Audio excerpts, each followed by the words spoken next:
Captain's log supplemental.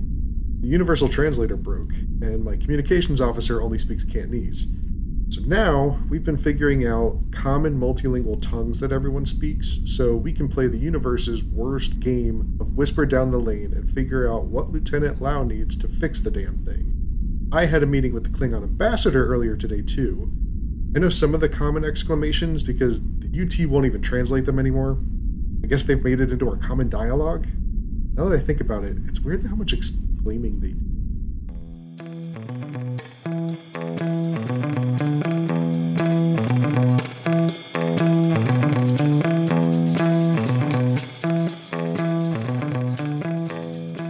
Welcome back, everybody, to another episode of Captain's Log Supplemental. My name is Stanford, one of the fine hosts here. I have two hosts with me. They are Chris. Hey! And Rob. Hello. I said that really weird. Yeah, it's all right. It was fine. And we are being corralled and contained by our lovely producer, Mariah. Hi there. Captain's Log Supplemental, we're rewatching Star Trek chronological order, starting from Enterprise. We're getting towards the end of season 3 out of 4, so we're almost done with this first show. If you like what you hear, there's only one more season after this. Yeah, but it's still like 20 some odd episodes because it was the 90s and 2000s rather.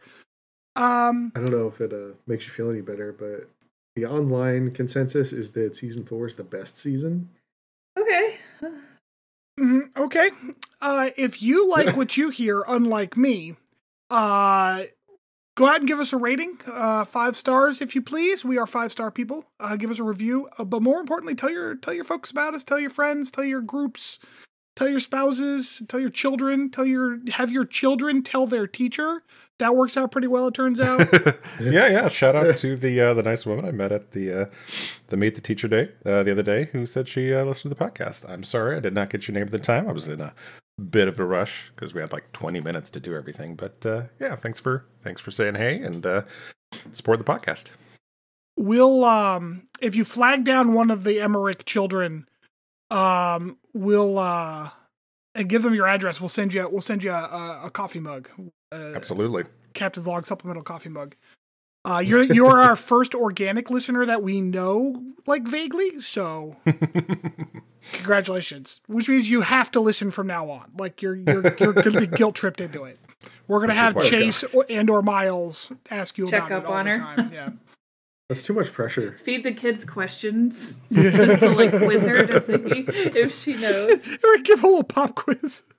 So now, is this person a teacher, Chris, or just someone who works at the school?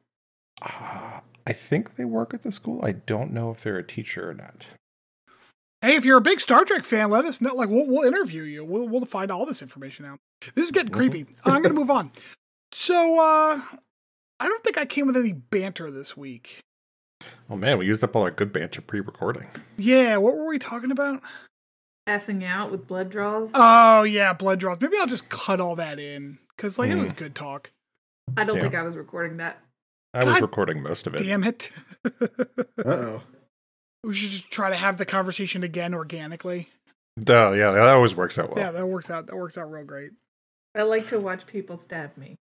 That's what I said.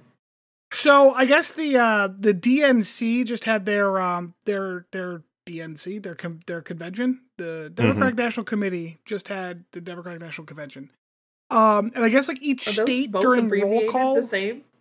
Yeah. Welcome to politics. Each state just had during roll call had like a song. And first of all, Idaho did Private Idaho by B-52s, and I'm a little annoyed at how awesome that is because that song's fun. But do y'all know what the Pennsylvania songs were? We had 2 of them. It was Wiz Khalifa, Black and Yellow, and I saw it just earlier today. I can't remember what the other one was. Motown, that's right. Back again. Philly Motown by Boys II Men, yes. Yeah. Do you know what Missouri's was? Could you guess what Missouri's was? I think I looked at it but didn't recognize it, so I just moved on with my life. Oh, it's like huge right now. It's that Chappell Roan song, Hot to Go. H-O-T-T-O-G-O. Oh, that was what that was. Oh, that's a good song, though. Is Chappell Roan from Missouri, then? She's from Springfield, yeah. Chapel? Yep. I I didn't know that. I didn't recognize the Kentucky one. It was stupid. Damn. Whenever I hear that, first of all, it takes me a second to remember what she's spelling. Yeah. But then I also hear the TikTok song, which is like HOTDOGS, hot dogs are the fucking best. Yeah. Yep. Which is objectively untrue. Hot dogs are awful, but I mean, you could have good hot dogs. I find wouldn't say they're wrong. I find that the hot dog is the worst part of the hot dog. Like, I like the chili dog, but not because of the hot dog part. I like the bread and the cheese and the chili. Like, if you took the hot dog out. Hot dog? What? I'm sorry, say that again? Have you ever seasoned a hot dog? No, it's white people food. It actually rejects seasoning. Not true. What do you season it with? Yeah, how do you season it? It's got like plastic on the outside. It's generic meat tube. You can season it with anything you fucking want to. So the other thing that I found works really well is don't season the hot dog, season the bun. Yeah, that's what the chili's do. That's chili dog. You put garlic butter or garlic salt on it. It's really you could even do it like a wet sauce on it and grill it up that way. Yep. Oh, I've seen the sandwiches where they make the sandwiches out of garlic bread. So now I'm doing a hot dog on some garlic bread. Oh, did you see the one where they cook stick spaghetti in it and cook it yes, and then wrap it in the spaghetti and then I've seen that, and that seems like a lot of work. It does seem like a lot of work, and it's ridiculous, but also I would definitely eat it. Oh, I don't think I've met a hot dog I wouldn't at least eat, but it's not my favorite. Yeah, he's talking a lot of shade for someone who can put them away. No problem. Oh, yeah, no, I'll eat 7 of them. No All problem. about them glizzies. My dad and I, when I was younger, I don't think, this is probably weird, and I don't know if it's like a poor person thing or what, but we used to eat frozen hot dogs. Like, we would just take a frozen hot dog and eat it. What? Oh, no, okay, hold on. Yeah, my dad did that. You're keeping hot dogs in the freezer? Yeah. So he kept hot dogs in the freezer with the specific intent to eat them frozen as a snack. I am shocked and appalled right now. I don't even know what to do with that information. The fact that Mariah's dad did that once leads you to believe that maybe it's a military thing. Yeah, he liked to do that and eat and drink chocolate milk while he did it. Chocolate milk or Yoo-hoo? I can't. Guys, we are so white. Chris, do you remember the frozen snack I always used to eat? What'd you say, Rob? Do you remember the frozen snack that I used to eat? Oh yeah, I remember. I wasn't gonna put you on blast for eating frozen pizza out of the freezer, and not like a package you bought at the store frozen pizza. This was from a pizza place, wrapped up in foil, and then frozen, and then he would take it out and eat it. Oh yeah, I've done that. Yeah. Okay. Frozen? Without heating it. Frozen. You know what's really good frozen are sausage rolls. Yeah. People are just baffling me right now. Dude, no. Honestly, truly, my favorite frozen snack, blueberries. Frozen blueberries. My grandfather started doing it. It's so good. For fruit is actually not that surprising because, depending on the fruit, its texture can actually be very pleasant. Yep. I mean, but if we're really honest with ourselves, hot dogs are just the fruit of meat. In no way is that true. Not even a little. He just wants that snap, you know? Yeah. Yeah, but I've heard of people doing like grapes and stuff frozen. That's like a snack, so that's not too surprising. A really good thing to do with your frozen grapes is to put them in your glass of Chardonnay and day drink. I mean, I don't have any problems with any of that. It's really good. Sounds delicious. You were worried we weren't going to have any fans. Is this a bad time to mention I'm not a big fruit fan in general? You wouldn't be. It's one of those things where it's if I'm just going to eat fruit, oh man, this is going to be bad. But fuck it, this is going to be space. Here it comes. If I'm just going to eat fruit, there are 3 fruits I like. I like bananas. Okay. I like oranges. Sure. And I like red delicious apples. I mean, you're a basic fruit bitch, but that's fine. Okay. Yeah. I do not generally care for a lot of other raw fruit. Grapes are okay. Watermelon's fine. These are things that I'll eat them. They're fine. But they're not something I would seek out. I prefer my fruit to be cooked into stuff. And separate. See, I'm the exact opposite. I don't like many like cooked fruits. Like, Oh, yeah. I mean, unless it's like cakes and pies and stuff. That doesn't count. She means separate as in like I don't like fruit salad. Yeah, fruit salad is the worst thing I've ever eaten. Fruit salad is amazing. I know, he hates it. I cannot stand fruit salad. I've never liked it. Even when I was a kid and they had like that fruit cocktail shit, never. No, that's the worst kind of fruit salad. So how do you feel about sangria then? Not a fan. That's basically just alcoholic fruit salad. Not a huge fan. If it's sweet enough, I will like it. If they put a lot of like, try it for me. The sugar first and time stuff. I had sangria was at like when you guys were living together, and like we came and visited, and I probably made it. Yeah. Oh yeah, I think sangria. that one was probably pretty good though, because I make her put sugar in it. I remember enjoying it. Yeah, I like, and it's not like I don't need my alcohols to be sweet. Like I like very dry wines, but when it's got all that fruit and stuff in it, I need it to be sweet. I need it to be like a dessert, or I don't like it. Oh my god. It's okay though. I balance out the health factor with the fact that I don't like fried potatoes, so I don't eat any of those. So like, it all washes out in the end. And I love vegetables. I have not met a vegetable I don't thoroughly enjoy. I love vegetables, raw, cooked, anything. I love them. Yeah, I like vegetables. And I've always been like this. Most foods. I don't like mushy vegetables. I agree. Overcooked vegetables are not good.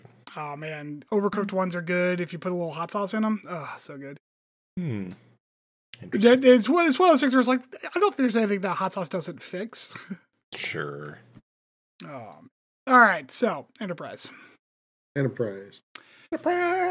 Tonight's episode is called Azati Prime. We've been kind of teased with Azati Prime in the episode where we gaslit Degra for an entire episode, committed a couple of war crimes. Hey, you know what? That comes light in war crimes, later. Though. What'd you say, Rob? It comes in handy later. Yeah. So yeah, the ends justify the means. That's the moral of the story, right? Mm-hmm. When Archer's involved, shit. So, the cold open is the Enterprise zooming into the system. I guess, like, it's a narrative convenience, so I get it. But I'm also constantly wondering why no one detects them anywhere, ever. They have this plot warp bubble around them. It protects them from sensors. So they show up and they're like, well, they don't know we're here. We're going to hide behind this planetoid that's out, in the system or whatever. And then we get kind of a cut to Degra, who's like giving this celebratory speech about having finished this weapon of mass destruction. And he starts his speech with, it seems odd to celebrate the completion of a weapon of mass destruction. And like, yeah, that is a little odd.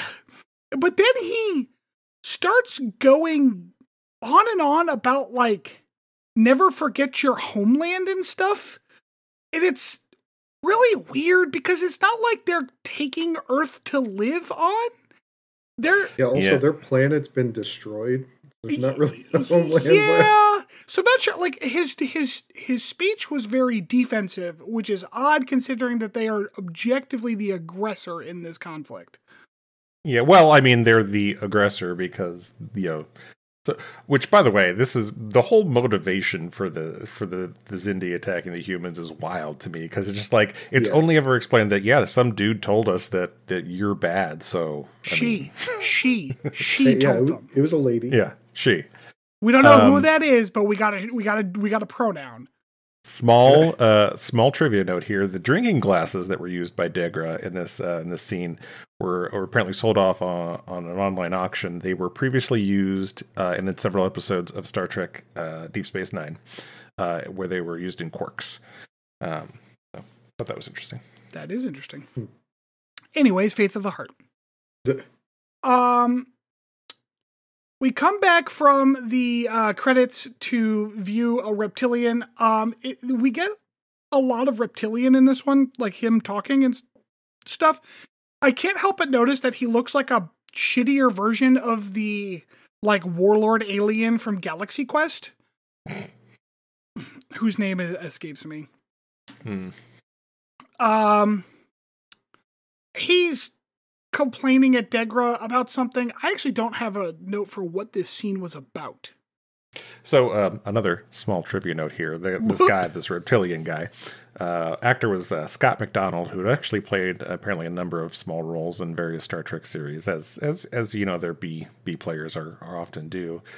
He was also Tusk in Captain's Pursuit, where he was a different kind of reptilian alien, which I thought was hilarious. He was also Goran Agar on Hippocratic Oath. That was a TNG one.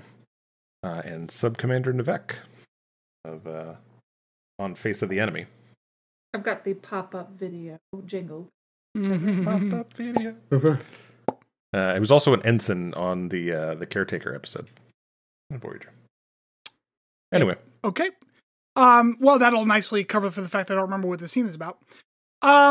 So the Enterprise is trying to figure out a way to get into the system, and they're complaining like, oh, you know, they've got this sensor net. They'll see us coming a mile away, yada, yada, yada. They watch a convoy of like Xindi ships heading in, and they realize that like the Xindi ships are not being accosted. So they have this insectoid shuttle thing, like war that fighter plot ship. thread that they brought up in the hatchery and then totally dropped and never talked about again that episode. Yeah, well, it's here now.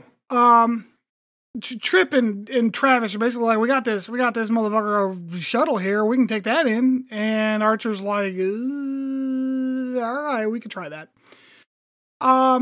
Trip and Tucker are in the ship trying to figure out how to fly it. And I guess like they got the reverse figured out. And Travis is like, well, there's reverse. And then Trip says in what is the first of 2 light swear words said for 2004 TV. Ass. He said, we're going to go, oh, that'll be great if we want to go ass first into there, which genuinely funny line. Like, good job, Trip. Yeah. And it is very funny that like this, to any of our younger listeners, like it was genuinely weird to hear even light swear words on TV back then. You do remember, like, I think it was around the same time there was that one episode of South Park where they had, like, they said, like, shit a whole bunch of times. Yeah, and that was, like, the joke. Yeah. Yeah. Yeah. That was funny. The word of curse. In the meantime, while the boys are working on the hardware, the ladies are working on the software because Hoshi needs to get their universal translator figuring out how to talk to insectoid because their language is weird. She is very dutifully working on that, but T'Pol still feels the need to come bother her about it for some reason, even though she's literally sitting there doing her active job right now. I mean, she might as well have just said, "Have you tried not sucking at languages?" This whole thing seems kind of odd because it's the first time that Archer is not like the first to volunteer to go. This seems to be a writing decision that will pay off later. But he's not, because usually when there's shit like this, Archer's the first one to be like, I'm going to fly the fucking blah, blah, blah, blah. But not this time. They fly the little shuttle like in the hangar for like 6 or 7 feet, and then they're like, that's good enough, let's go, instead of like, I don't know, running into a Walmart parking lot and doing a couple laps or something first. Yeah. Gotta do some donuts in that thing. Yeah. They come out and then they accidentally turn around and glance against the like Enterprise with the shuttle. Dude, this is great. And this is actually pretty funny because Trip's like, sorry, Captain, and Archer's like, we'll bill you, which is a funny line. That's a good line. But I guess like that was the last time they made a mistake because everything else was perfect. Yeah, definitely. Okay, so Trip and Travis are heading in-to the system past the defense scanning network. Yeah. For some reason, in all the time that they've had this shuttle, they never actually swapped in like human comfortable chairs. So they don't actually sit down this whole time. They just kind of lean against like the insectoid chairs, which are bizarre as shit. Mm-hmm. They are intercepted by an insectoid like patrol ship. Yeah, they get pulled over by the Xindi cops. Yeah, I guess the insectoids don't have like tone in their language because Hoshi's translator is just like a monotoned like what, unidentified ship, why are you here? And I'm like, that's going to be a little rough when it has to go the other direction. But I guess it worked. They get let through, no problem, and they're heading down to the planet where they think the weapon is. And meanwhile, back up on Enterprise, Reed says we're being scanned, and Archer's like, "Who the fuck is scanning us? No one knows we're here." You mean Mr. Warcrimes? Yeah. And T'Pol is like, "Yeah, there's a monitoring station down on this planet," which. Like, yeah, kind of course there is, because, like, it's a planet next to a top secret military installation. Like, obviously. Now, this is obvious. Like, so when the Xindi planned for the system, they saw that planetoid and they were like, that'd be a great place to hide. We should put a monitoring station there. So they did. The Enterprise did not notice the monitoring station at first because the monitoring station is on the planet and therefore rotating with it. So, like, it was pointed in towards the system, which, I'm going to be honest, doesn't seem like a very effective monitoring system at that point. Like, but I'm not a Xindi master tactician, so what do I know? Yeah, it's not like they have those, like, satellite technology that they could, Right, or just put the station on the North Pole of the planet. Duh, yeah, there's that too. So... They get scanned, and the Enterprise is like, oh shit, we don't want them to know we're here. Archer's like, how long before they can tell anybody? And T'Pol's like, 4 hours, which again, seems like a real inconvenient amount of time for a like early warning monitoring station at your top secret military base. Mm-hmm. But Archer, deciding that, oh, good, he's got 4 hours, takes an entire 30 seconds to decide that he wants to fuck this station up hard. Yeah. He blew it the fuck up. With zero discussion, he's like, fuck it up. Just take a torpedo and shove it right up that station's ass. Even Reed was like, I don't know about this one, Captain. Like, I don't know. There were like a handful of Xindi there. You didn't want to go down and get them. Like, there's three. You just go down and send the Makos in. Try, or at least like have a conversation. Which, as it turns out, transport them out. Would have been a better choice. Yes, as it turns out, it would have been a better choice. Obviously.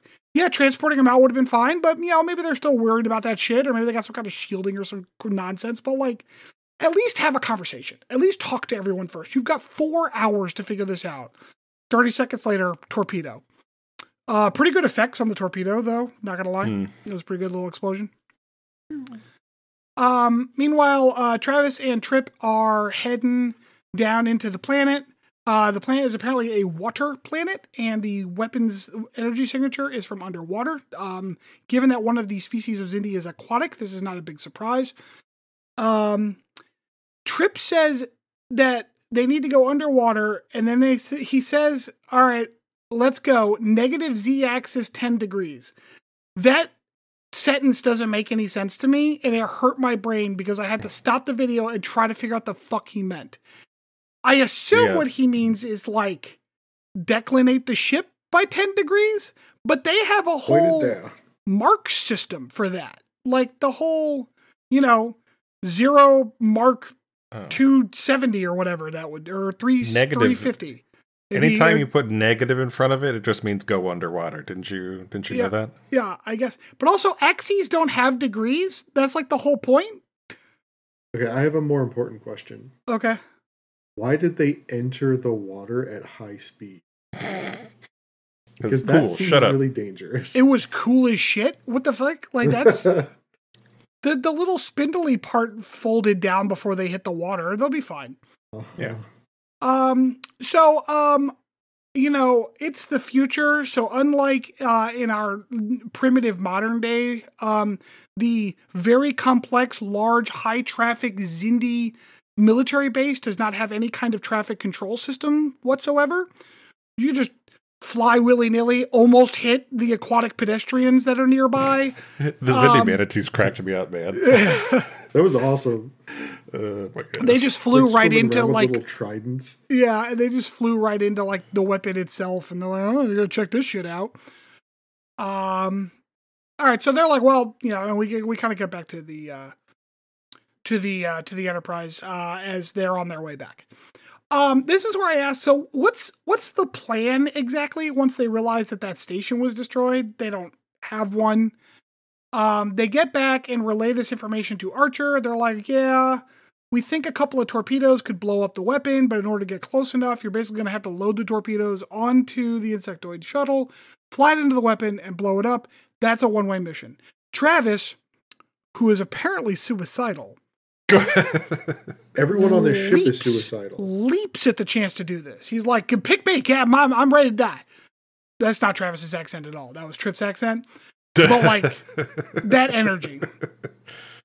But as I said before, earlier, Archer did not volunteer because he wanted to volunteer right now. So he volunteers to go. Everyone's like, no, Captain, no, don't. Oh, no, don't kill yourself. And Archer's like, quiet, I'm going to do it. And then he steps onto a turbo lift to, I don't know, go say goodbye to his dog and is suddenly in the future. Yeah. Meanwhile, T'Pol looks all sad. Which, by the way, the whole, like, sad T'Pol storyline was just weird in this episode. Yeah, I'm getting there. Yeah. I feel like you guys are heartless.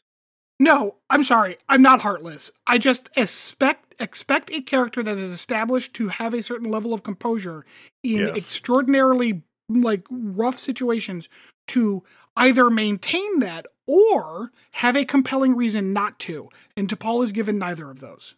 Yeah, I'm in agreement with you this one. Okay, so we're in the future with Daniels on the Enterprise J. The Enterprise J, for those playing along at home, looks ridiculous. It is very silly looking. It looks like if you took the Enterprise, but then like put a really bright light behind it and squinted so that like all of the nacelles look real skinny and shit. It looks like if you said gave an AI a picture of the Enterprise and just kept putting in sleeker every time in the command prompt until like 30,000 times down the line, you got that. It looks like you took the Enterprise and put it in a vector program and then just kept clicking simplify until it was 3 vectors big. Or 3 points big. All right, listen. Not only are you guys heartless, you don't understand good design when you see it. I thought it looked real slick. Rob is like, man, this looks like if an AI was told slick. This is really cool. But fortunately, the Enterprise J is not the worst visual here. That is Daniel's uniform. What was that? I don't know what they were thinking with this, but he looks terrible. He's in like this like tube BDSM suit. Costume? Yeah. I don't even know if that's it. It looks like someone took the suit of an astronaut's like EVA suit and then was like, that's good enough. And then just painted it black. Mm. You gotta, it had a Rob, really weird neckline. You know, you didn't like that one? The suit you didn't care for? I didn't like that one. Okay, cool. No. Daniels says to Archer, hey, you can't kill yourself. Archer's like, don't you tell me what I can and can't do with my own fucking life. Daniels is like, well, please don't, because look, we got Xindi on this ship, and he hands him a coin from a Xindi person. I didn't actually, genuinely, I wasn't sure what Daniels' point was there, but like, he seemed to know what it was, and Archer seemed okay with it, so I guess we're going to roll with it. So it was, I think it was just like, here's this thing to help you do the thing I'm asking you to do. Like, here's this token from the future. I'm not sure if that, I got the opinion that like, it felt like what Daniels was trying to say was like, hey, in the future, we actually work with the Xindi. As if Archer had said, I can't not sacrifice myself because all the Xindi must die. I hate the Xindi. I will never work with them. Fuck them. And Daniels was like, no, we have Xindi on the ship in the future. We love the Xindi. Here's a coin. But like, that's not the dialogue Archer gave him. So that's why it confused me, because that didn't make any sense in this. I mean, I get your confusion because but he also says this is in case you change your mind to him doing his plan. So I think it was always intended as here's this thing to help you make an argument. Yeah. Like he even said, like, if you show this to them, they'll know what it means. I thoroughly apologize to Crewman Daniels. That's just shitty writing. Like, that didn't make any goddamn sense. I mean, You're not wrong. Okay, it's not the character, it's the writers. Okay. Yeah. Get back to Enterprise, our Enterprise, not the sleek Enterprise. And Archer's talking to T'Pol, and T'Pol's like, okay. And this was actually kind of a moment, because T'Pol doesn't want Archer to sacrifice himself. And we will get to more of that later. But when Archer gets back from the future, he's like, Daniels gave me this thing, and this is all he said. And T'Pol's like, maybe you should listen to him. Daniels got some good fucking points. And Archer's like, you don't even believe in time travel. And T'Pol's like, my skepticism about time travel has been tempered by our visit to Detroit. Which, like, all right, that's pretty good. That was pretty fun. And of course, I asked, like, why does he have to do it?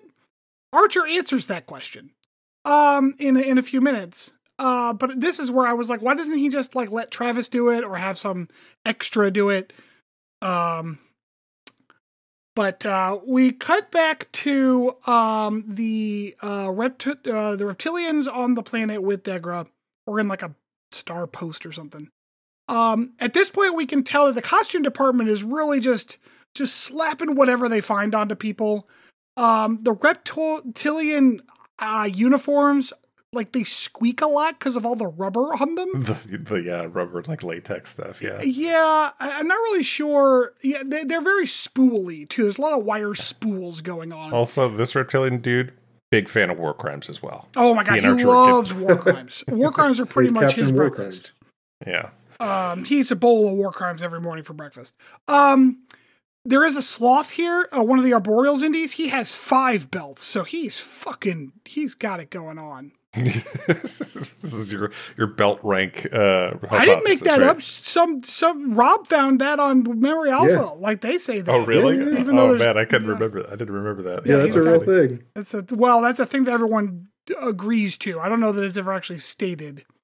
The reptilians are like, hey, we lost contact with one of our lunar posts, and it's like, yeah, we know what happened. And then the reptilian's like, well, we should launch the weapon. And Degra's like, can we just have a moment of just like thinking about this? And the reptilian's like, no, we need to kill everybody. And did you not hear my speech about how much I want to murder all the children? And then Degra's like, a good number of the dead will be innocent. Like, a good number? Like, what? Pretty much all of them, man. Like, statistically, all of them. The Arboreal and the Primate try to have a very deep conversation here, but the writers can't quite pull it off, so it just kind of sounds silly. Mostly because I think the Arboreal doesn't, like, respond to... Degra's trying to be deep. Yes. And, like, no, children, like, I have children, and the Arboreal's like, well, I've heard of children. Guys. Yeah, like... It seems like, you know what, actually, between this and Daniels and the other scene, it seems like every scene where there's 2 people talking, they gave it to 2 separate writers, and they were not allowed to speak until it was time to shoot. Okay, so we get back to Archer, and everyone's like, why are you sacrificing yourself? And Archer says, between the post he just blew up without really thinking about it, and all the other times... He's tired of killing people. He's not going to order anyone else to die. Now, like, a lot of people are about to die based on what he does, so I guess his moral line is saying it out loud. Well, no, Xindi aren't people, so, Well, but, that. Like, no, because he used that Xindi observatory as part of his argument about how he's not going to order anyone else to die. That's true. I mean, those were people, the other ones are not. Oh, okay. That's the line. Yeah. That's fine. Also, that's not true. You're going to order other people to die. The show still has like 30 episodes left. Like, it's gonna happen. Don't worry. He gives Porthos to Dr. Phlox in the only good scene in this episode. Porthos is, of course, the goodest boy. He doesn't understand what's going on. It's real sad. Give that dog some cheese, he says. Archer seems like weirdly smug as shit about his sacrifice. He's like, yeah, look how heroic this shit is, guys. Watch this shit. And then he gets in the pod and he goes.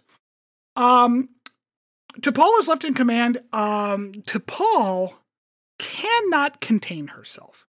She's gone straight, all the way beside herself. She is holding her own hand. She is so beside herself. Just full on 50s movies damsel. Like ridiculous level of unable to contain herself. So she excuses herself to the ready room and just has a good cry, which, Rob, I know, but also, come on. Like, her character has never done this ever, and we are told that she doesn't, and then this happens.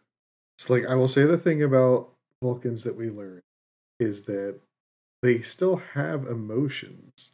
Yes. They just repress them. Yes. And they're really good at it, and we've been told that she's really good at it.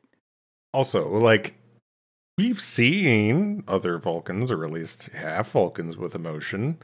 Like, there's plenty of instances with, like, Spock, especially in, like, Strange New Worlds, where he's showing emotion.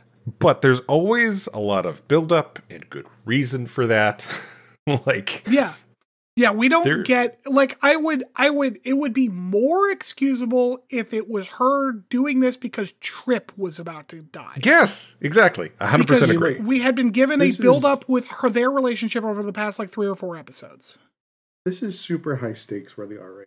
Like, this is the culmination of the last, like, year of work and effort and toil and dealing with all of the nonsense that comes with just traveling around this dangerous part of space. Like, I don't know, man. But none of that and was she's about to be put in charge of an entire starship against her choice.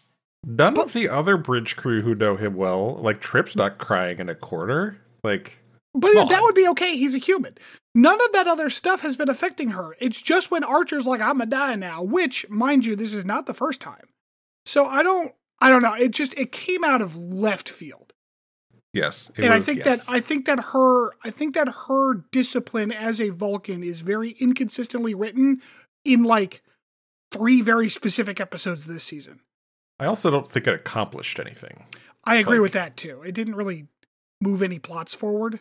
Although, it didn't move any plots forward. It didn't develop her character at all.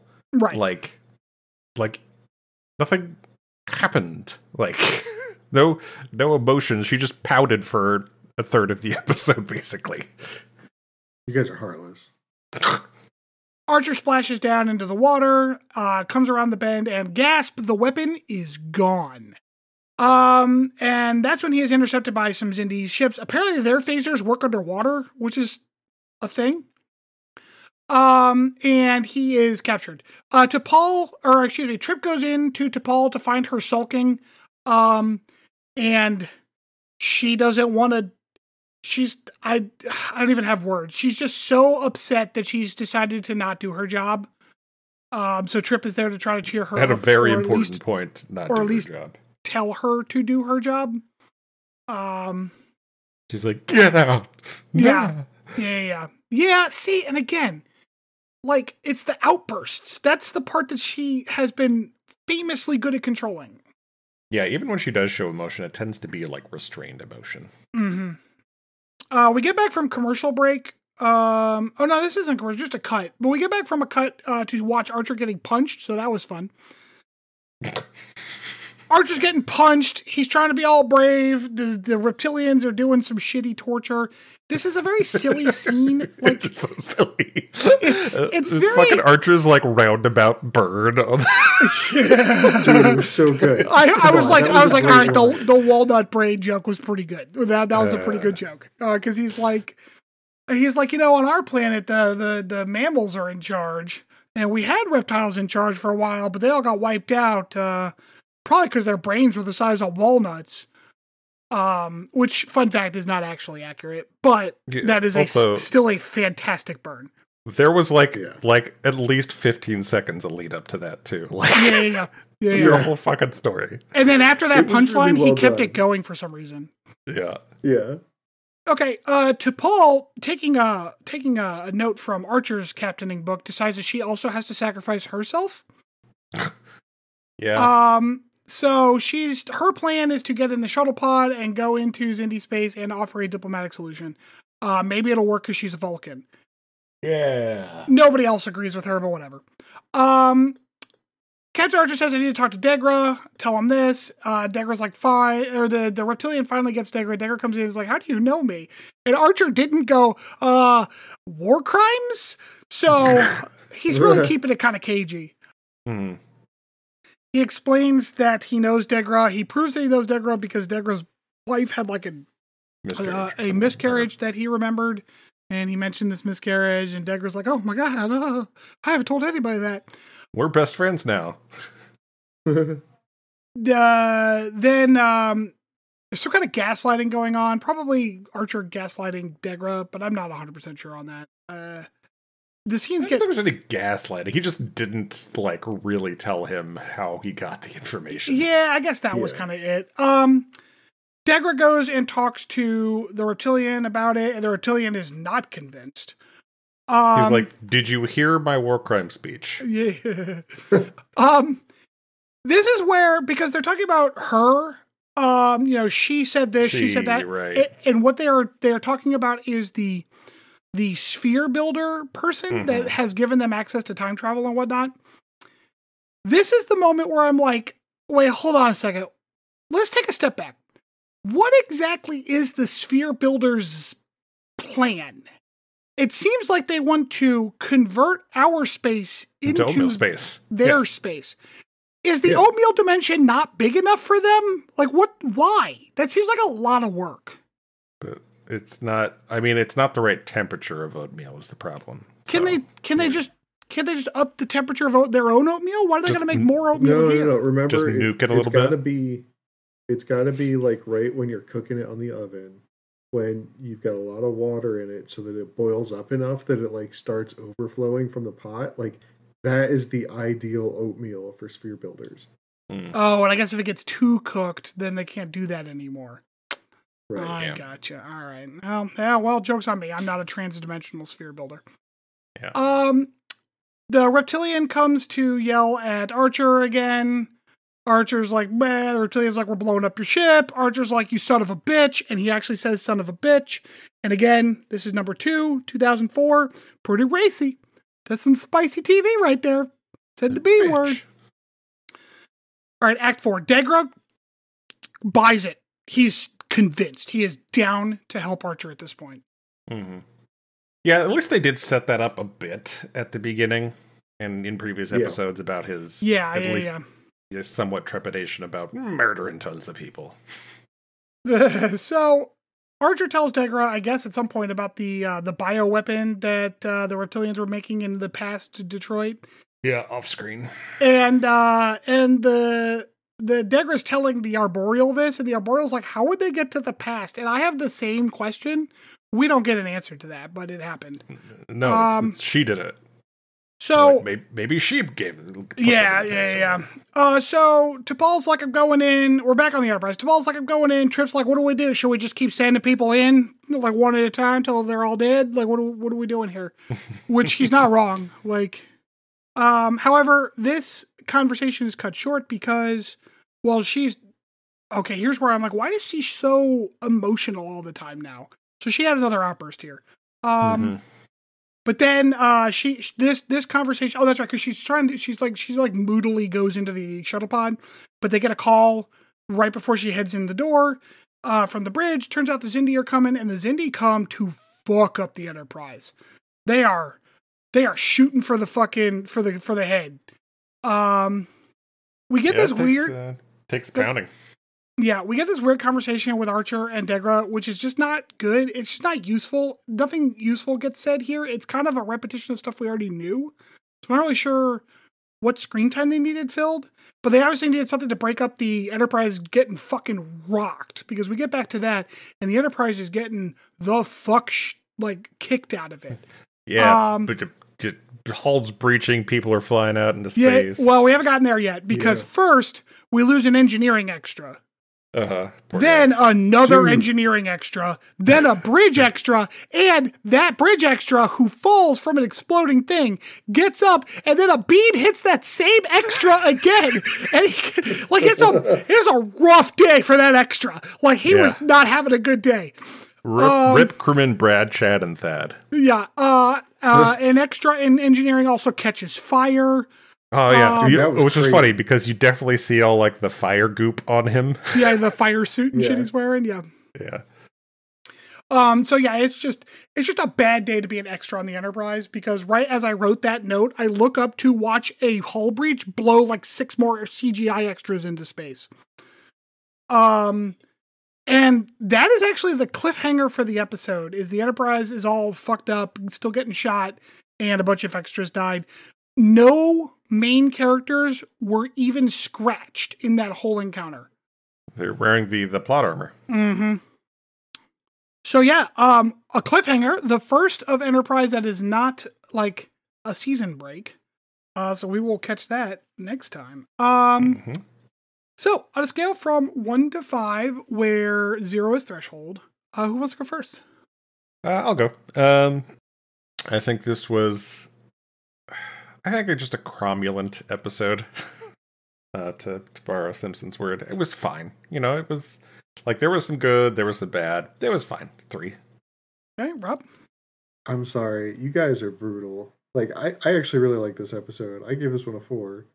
I enjoyed it. I thought it had good pacing. I'm invested in the Xindi storyline in general at this point. Like, I like the episodes that have centered on it more than any other episodes in Enterprise so far.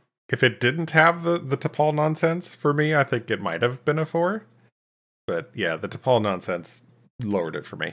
So I also gave it a 3, figuring it was kind of like standard Trek. For me, it was kind of a low 3. The T'Pol stuff was bothering me because I like her character, and that's why it bothers me so much when they go against her character. But actually, it's more that like half of the conversations here felt like weird filler. Like they needed screen time taken up without any like genuine usefulness. And so that's why I couldn't go any better than a 3.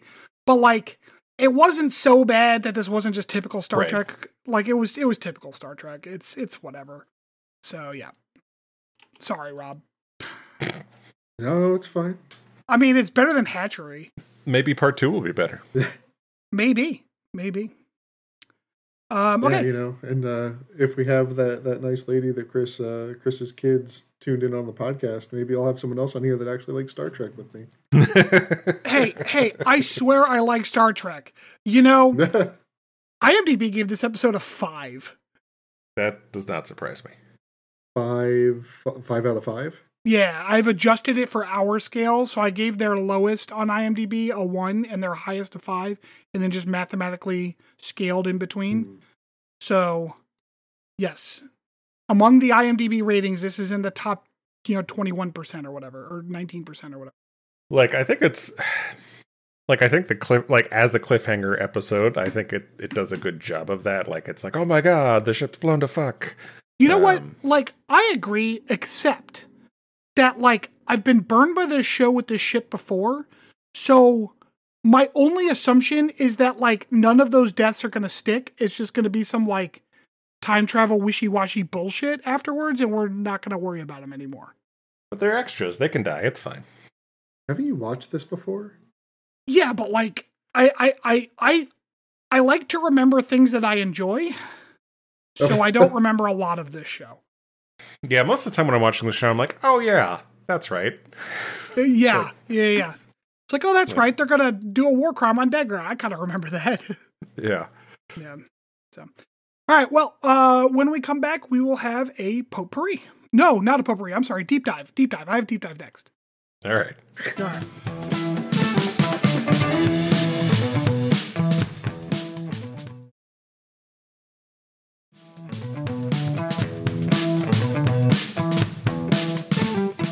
Welcome back. So for today's deep dive, I thought it might be finally time to look at the Star Trek history of the Enterprise as a named ship.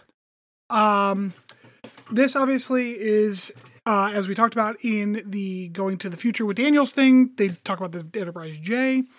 And so that reminded me that, like, oh yeah, there's been a bunch of these fucking things. So I thought I would go briefly through the history of the Enterprise inside Star Trek's universe, not including like the boats and shit, like, or that weird one.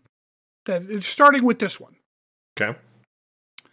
Obviously, we get the NX-01 is the first one that I'm going to talk about. I know that there have been like the space shuttle and then that one weird ass one that no one actually was never on screen. But the NX-01 is our first like Enterprise that actually takes any kind of real screen time. And that is, of course, the ship that is the titular ship of Star Trek Enterprise. It's got the NX-01 designation because it is a prototype. There's not really much to say about this one because we get to see it all the time. It's just, you know, it's a ship. I don't know how we generally feel about the aesthetic of this ship. I am not the biggest fan. I like it. I think it looks cool. It reminds me of the Reliant in some ways. Yeah, I think I generally like it. I mean, it's pretty classic shape. The Reliant? The one from... Wait. The Reliant. The Reliant is Khan's Miranda class? Wait, I'm thinking of a different ship. What am I thinking of? Oh, not the Reliant. The Akira? The Runabouts. The ones that are all named after rivers. I don't... There's a name for that class of runabout. Okay. If that's what it reminds you of, that's great. I'm not the biggest fan of it, but like, it's fine. It's not the worst ship that Star Trek has come up with. That may have been in this episode, but it wasn't this one. But of course, the first Enterprise that anyone who's watched Star Trek in terms of like the human race will know is the NCC 1701 Constitution class USS Enterprise. This is the one, of course, that was made famous on the original series with Captain Kirk. This is the only one that has the motorized impellers, which is why there's like those like sparkly lights that spin on the nacelles. Theoretically, they are spinning to allow better collection into the Bussard jets, the Bussard scoops. I guess like the real reason they're there is because they looked cool to people in 1962, which like, sure. Notable thing about this ship for me though is the huge antenna dish that they use for their main deflector.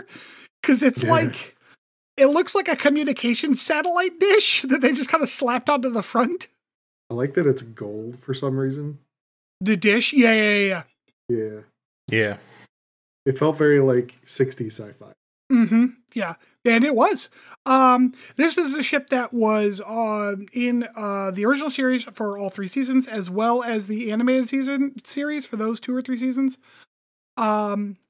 This ship, it gets a little more complicated because this is not the actual ship that shows up in the motion picture Wrath of Khan or Searcher Spock. That is a refit version of it. It is still called NCC 1701. It doesn't have the A designation until a little bit later. But it is a completely refit ship. The nacelles look wildly different, as does the deflector. That's where you get that classic like blue glow deflector. And the nacelles are now just like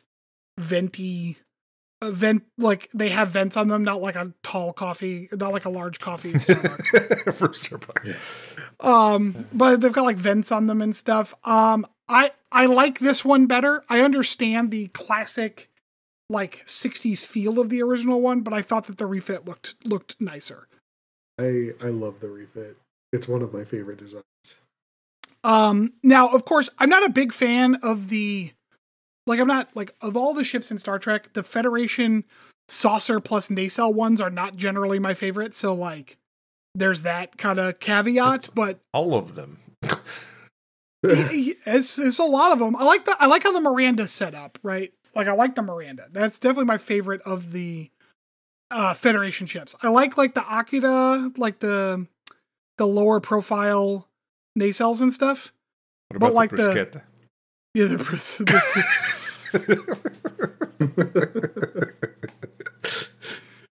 Oh, fuck you. Sorry. I like the Akira. I don't know what the American pronunciation of that one is. Shit. Oh, that joke's not gonna make any sense to anybody.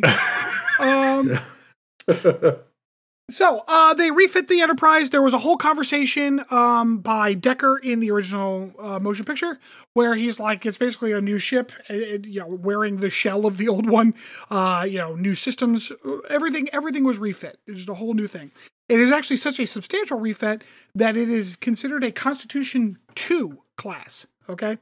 It is basically the prototype for the Constitution II class of starship. This ship, of course, was blown up by, that's right, Doc from Back to the Future. Christopher Lloyd? Yes, in the Search for Spock. So they rebuilt the Enterprise, but they rebuilt it according to those same refit specs. So they rebuilt the Enterprise and called it NCC 1701A. It is a Constitution II class vessel. Now, why does it say A at the end of the number? Because this was still under the same naval contract as the first one. So, it's the same ship, the same class. So they called it the same name and they slapped the A on the logo. Or on the number, excuse me. It is not, so if you want to get real pedantic, and of course I do, it's my deep dive. It is not the Enterprise A. It is the Enterprise. But its designation is NCC 1701A. After this, they lose their goddamn mind. Because they just start tacking letters onto shit, rather than just it's a different ship. It's a different class. It just happens to be called the Enterprise. Give it a different number. Like the NX-01 wasn't the NCC 1701, I don't know, Alpha. It's just give it a different number. It's okay. We're allowed to have different numbers. These numbers are naval contracts, naval construction contracts. That's what the NCC stands for. So maybe the Enterprise is always built by the same naval contractor. That dude is 600 years old now. Yeah, Listen, we don't know what future trademark laws are like or copyright. You didn't take into account the amount of fan service that needs to go into these, okay? Yeah, Jesus Christ. And it's clearly that's what it was, because the Enterprise, the 1701B, it is actually an Excelsior class starship that was refit into the Enterprise. So kind of, it's an Excelsior basically. Excelsior being the one that Sulu was captain of, the prototype of, I don't know if it was a prototype, but it was the first ship of the line for the Excelsior class. Did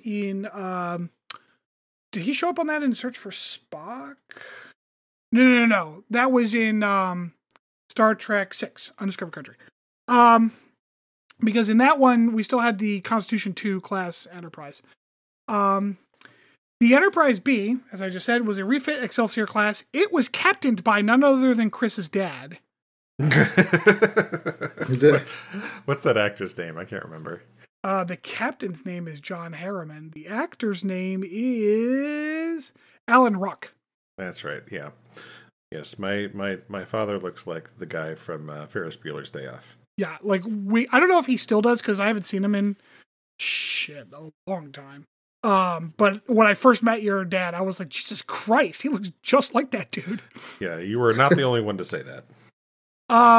So Chris's dad, I'm sorry to say, was a terrible captain. He really was.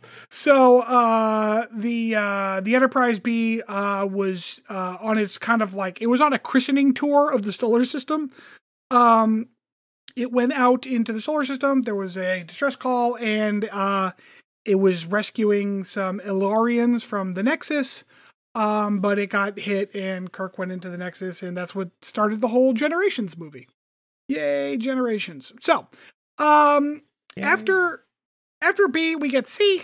That is an Ambassador class starship. Now, this ship was only in one episode of TNG.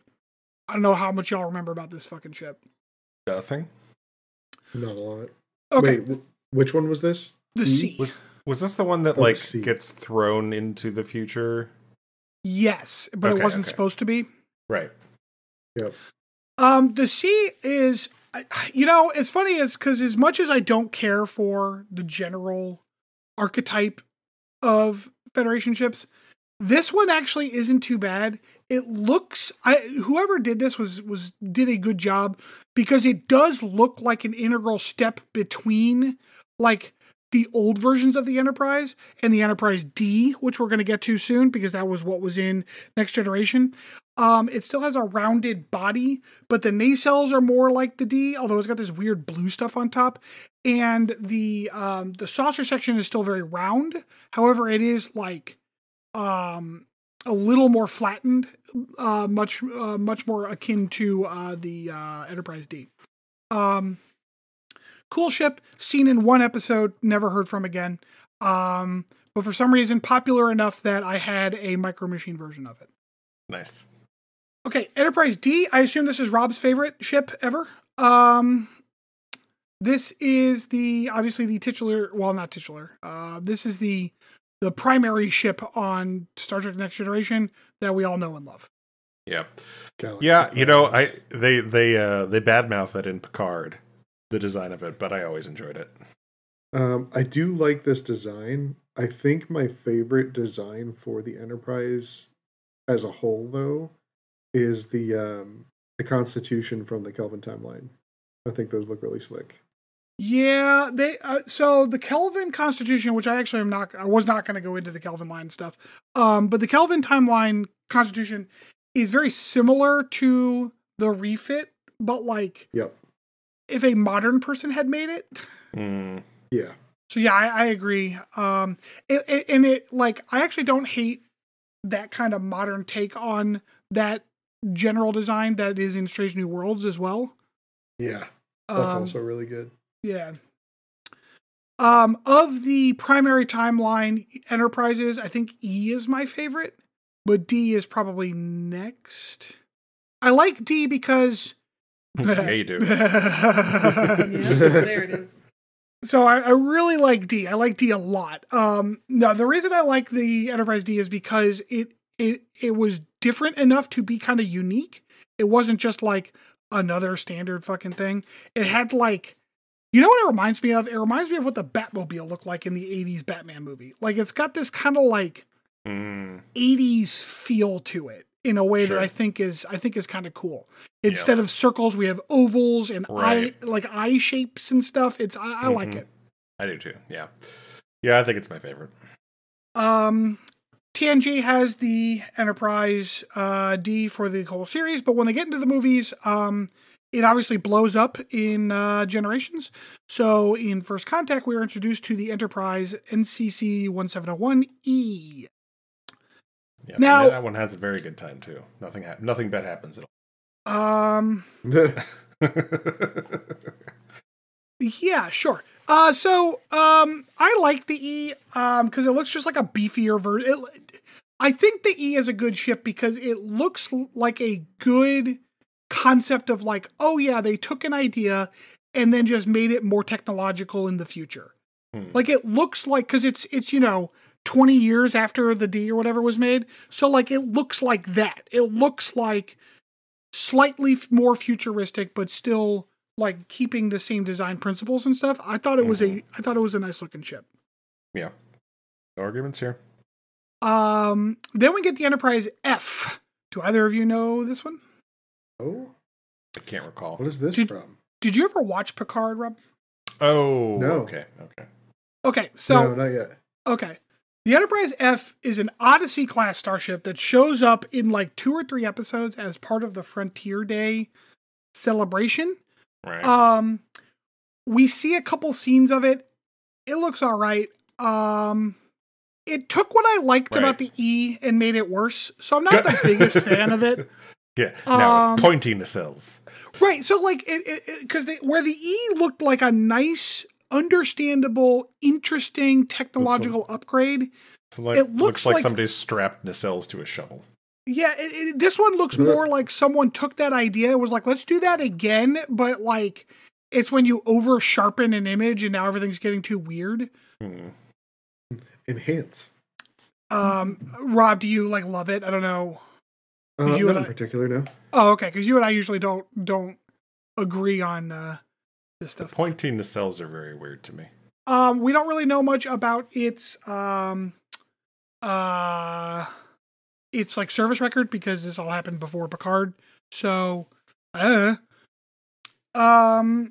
we get the Enterprise G. That is the one that happens at the end of Picard. Right. So the Titan was a Constitution 3 class starship. Now, I know it sounds like, why did they make a Constitution 2? Now it's a 3. And like, yeah, because we're at the point, especially in Picard, where we take any idea we used to have and just do it again. Yeah, the last season was very fan servicey. Yeah. Pandery. Pandery. Yeah, that's probably the term I was looking for. It was very pandery to the original Next Generation series. Now, I know that sounds like I'm just a jaded asshole, but understand that the Titan was called the Titan, but then it got a refit and became the Titan A. So, yes, it is the same fucking story that they had in the original Star Trek that they just kind of copy-pasted over to here. But then, because in honor of the command crew of the Enterprise D and their heroic actions to save the Federation, they rechristened it the Enterprise G. Now, they also renumbered it, which is not how, like, okay, if you want to tell me that the old construction contracts and shit, they just started using the same number over and over again to build the other, okay, fine. Bullshit, but fine. This ship was already built. It had a contract number, but they changed it. How about shut up? Yeah, I know, everyone. I know I'm the only one who gives a shit, but it bothers me. I'm also a little upset because 7 of 9 is the captain of this ship. And they changed it to the Enterprise instead of what would make more sense to be like a Voyager. Yeah, but that's not what the last episode or the last season of Picard was about, was it? No, it wasn't about Voyager. Although Tuvok was in it. Tuvok was in it. That's true. Well, fake Tuvok. Spoilers. Well, yeah, that's true. So everything about the Enterprise G bothers me on so many different levels that it is the perfect thing to end that show Picard.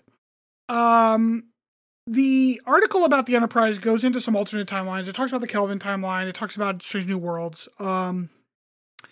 It also talks about that whack-ass like future Enterprise D that's in the last episode of TNG where it's got 3 nacelles and like a super phaser. Yeah. So that's fun. But then we of course get to the Enterprise J. I appreciate they're like, how do we make this look more futuristic? I don't know, fucking slap another cell on it. Hell yes. No clear idea what the third nacelle is actually accomplishing, by the way. Yeah, no. It's a backup. It's redundancy. But then we get to the Enterprise J, which only shows up in this episode and only in that one little like diagram. We don't like see an actual CGI of it, just that like picture. Mm-hmm. Yeah, I don't know. I don't like it. I know Rob likes it. I don't like it. It looks so frail, but not in like a cool spacey way. In a like we didn't have enough materials to make a real ship kind of way. Yeah, it's too thin. See, this is why, like, despite all of this, despite me liking, especially the earlier Enterprise models, I still think that the Miranda class is the coolest looking Federation. The Miranda class is very cool. I like the Miranda class as well. So, anyways, that was a brief history of all of the Enterprises. Having now finished that segment, I'm realizing that may not have been awesome, so enjoy that. Anyways, we'll come back with whatever Chris has got, which has got to be better. So, see you in a few.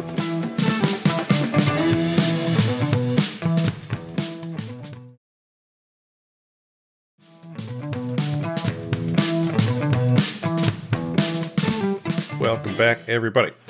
All right, so Potpourri today. In honor of our Cliffhanger episode, I'm going to do a little bit of Star Trek Cliffhanger trivia. So, basically, the premise is I'm going to basically kind of give you a clue, and I'm not going to use any type of character names or anything like that, and you have to guess the series that it's from, that the Cliffhanger episode is from. Okay. How big of a clue? I think some of them are better than are better than others, I would say. Like I said, I'm not using names or anything like that because that's too obvious. But okay. So you're going to be telling us like a plot line or whatever? Yes, yeah. Okay, got it. Yeah. All right, so question 1. Aliens arrive from fluid space to slice up 2 Borg cubes. It's Voyager. Rob? The Next Generation. Do we get bonus points if I could tell you the name of the episode? I feel like that would be unfair to Rob. Because that's Scorpion, right? Yes, that is Scorpion. You get brownie points. They're not actually worth anything, but maybe. Honey, keep track of my brownie points too. No.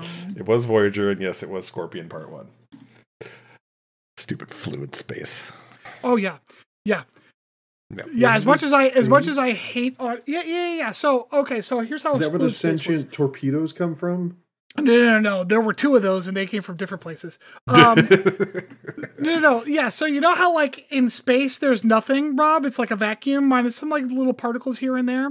Imagine that, but everything's like lime jello.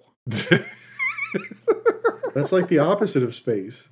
Yeah, that's why it's fluid space. Picture oatmeal space, but jello. Yeah. That's why, like, the oatmeal space thing isn't even bothering me, because why is that the first time they've done this stupid shit? Like, oh my god, wait. So oatmeal space is where sphere builders live, and that means that the jello space is where cube builders live. No. The liquid space. Cube. It's a gelatinous cube. The Borg cubes are Borg. I got it. Wait, was that the joke? Now he laughs. Yeah. Anyway, question 2. Living construct. Wait, hold on. Stop. Was that the joke? Did I just miss it? Or was that not your intended joke, Rob? That was the joke. Oh, god damn it. I'm fucking terrible. The problem is that, like, we were talking about Borg cubes, so my brain did not go to gelatinous cube even a little bit. He can't cross his nerddoms together like that, Rob. You need to calm down. Jesus Christ. Star Wars is one thing. It's like, Star Wars! At least it has star in the name. Mm-hmm. All right, next one. A living construct takes over a fleet of Federation ships. A living construct. What? Boy, fuck. A living construct. Mm-hmm. That phrase is not helping me. This was the phrase that was used in the description of the episode, so. Lower decks. Okay, Stanford. Boy. Because I've got something similar happened in, a fleet of them, though. Living construct takes over a fleet of Federation ships. Fuck, I have no idea. Fucking DS9? It is Prodigy. Episode Supernova, Part 1. I thought that might be what you're talking about. It was an AI. It wasn't a living construct. That's how the description was for the episode. So I didn't want to say. Well, in Prodigy it was an AI because I didn't know if that was a different question, so I didn't want to ruin it. But it was specifically an AI that they had uploaded into the Protostar that as soon as it made contact with any Federation ships, those ships also got taken. Weird. What a weird way to describe that. Okay. I don't disagree, but I'm just going based off of the description. Yeah, no, you're good. All right, next one. After taking extensive damage, the ship's captain states, asking you to stay would be asking you to die. Rob, you want to guess first before Stanford says something? Strange New Worlds. Asking you to stay would be asking you to die. I can only guess, I don't know, Voyager, Year of Hell? Correct, Voyager, Year of Hell, Part 1. Fuck yeah. Nerd. As long as they're in my very narrow... All right. Next one. Still from series I haven't seen before. They also did a lot of cliffhangers. Well, not a lot, but they did. No, Voyager did a lot several. of cliffhangers. Yeah, more so than most of the other series. A main cast character is killed off due to behind-the-scenes drama. The Expanse. Oh, no, wait. My guess is DS9. Rob? TNG. It is DS9. Yeah, is that when Dax died? Dax dies, yes. Yeah, she was trying to negotiate basically less screen time so she could pursue other projects. And I believe the quote was, if you weren't on this show, you'd be working at Kmart. Jesus fucking Christ. Yeah, so they sucked. Yeah. Yeah. God, So that's real fucking that? rich considering that Cisco like was in other movies and stuff at the time. Yeah. Well, she was a woman, so Yeah, no shit. Fucking goddamn this show. Yep. All right. Next one. A former cast member makes an appearance as a different alien species. All of them. This is a Star main Trek cast member. as an alien of a different species. Enterprise. Fuck. A named cast member shows up as a different alien species. Yeah, I was also going to say Enterprise, but I can't think of what episode it was. There's no like Odo showed up and like Neelix showed up, but those weren't like cliffhangers. I don't know. I don't have an answer. Don't just guess one. I don't fucking well, it can't be TOS because there wasn't an original thing before that. So TNG. Okay, so I think you misunderstood the clue. The former cast member was on the same show. Yes, I did misunderstand the clue. Do you want to take another guess? Oh, same. No. I'm going to still say TNG. It was Tasha Yar. It was Tasha Yar. Yes, that is correct. Oh, fucking goddamn it. Yep, she appears as the Romulan Sela, or Sela, I can't remember how they say it. Oh, that's right. But that's actually her, right? No. No, Tasha Yar is dead. Right, but wasn't it like a clone of her or some shit? Killed. Something like that, yeah. Okay, sorry, because your clue made it sound like, and I guess technically it's a different character, but your clue made it sound like they were like, there was no acknowledgement that they were the same person at all. Yeah, I was trying to make it vague so it wasn't like super obvious. Right, okay. Yeah. Because like, if you get too specific with these, it's pretty obvious what show it's from. Yeah, I forgot, because now I can picture her in that Romulan shoulder pad getup. Mm-hmm. Romulans fucking love shoulder pads. All right, next one. 80s. A time traveler inadvertently ruins the future by snatching the captain off his ship. Enterprise. I am also going to say Enterprise, but he got it first. It is Enterprise. Do you remember what the episode was? Shockwave. Something with Daniels. Yes, it was Daniels. But yeah, it was Shockwave, where they blew up that planet's atmosphere. Oops. Whoopsie. All right. So next we have a bridge crew member's brother bands together with a deadly alien race to try to end the Federation. TOS. Fuck. Well, it can't be DS9 because they didn't have a bridge. Oh, I guess they did on the Defiant, didn't they? I mean, DS9 sort of had a bridge. It had that, it was the command center. Yeah. It was the bridge stand-in. Boy, I don't. Their brother. Because I was thinking like the Will Riker, Tom Riker thing, but they're not really brothers. Boy, I don't know. I don't know. Fuck it. It's TNG. It was TNG. God damn it! Stop doing that, Chris. If you had to guess who it was, what was your guess be? It's got to be Worf's brother, right? No, it was Data's brother Lore, who got the Borg. Yep. They're not siblings. This is bullshit. They are often referred to as brothers. So. Yes, no. He does. He calls them brother. All right, next one. The captain is relieved of duty so he can go on a secret mission. The new guy sucks. TNG. Secret missions are dumb. Strange New Worlds. Nope, it was TNG. It was Chain of Command, where Picard and like Worf and Beverly go on that like secret mission, and then fucking Jellicoe shows up and is a jerk. Yeah. Oh, I don't remember Jellicoe at all. The dick. Yeah. Next one. After fleeing from an alien invasion on a remote colony, the Enterprise is ordered to retreat and abandon those still on the planet. All right, well, it's not DS9, because it's got the Enterprise. It's not Voyager, because it's got the Enterprise.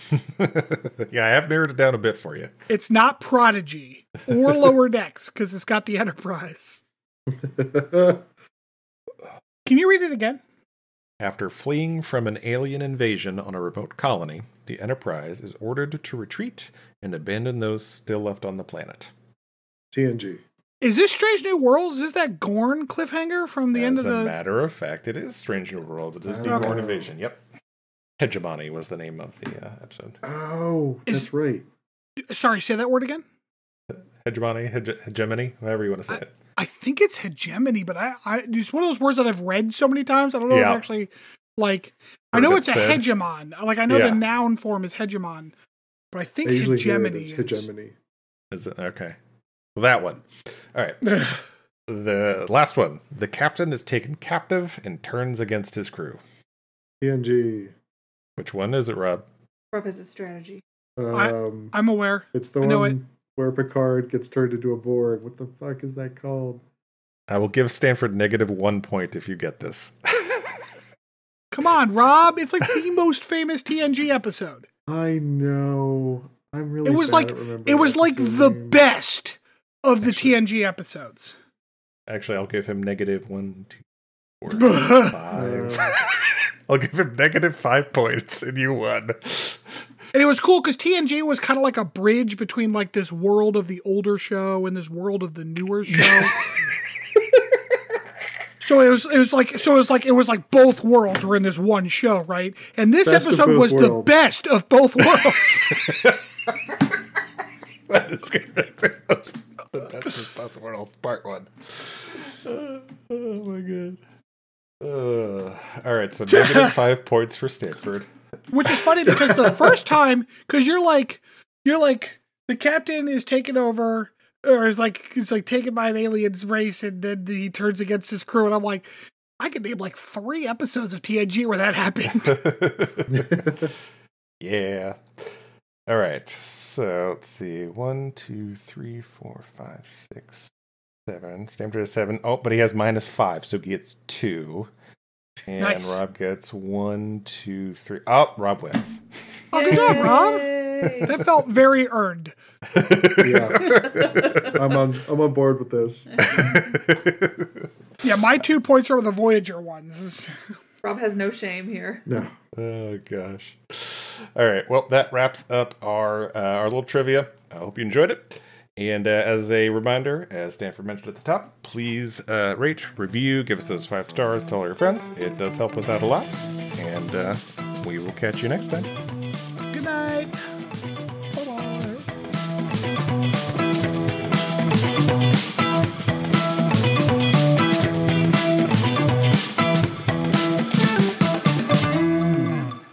Thanks for listening to Captain's Log Supplemental. You can follow us on Twitter at PodCLS or send us hate mail at podcls3@gmail.com.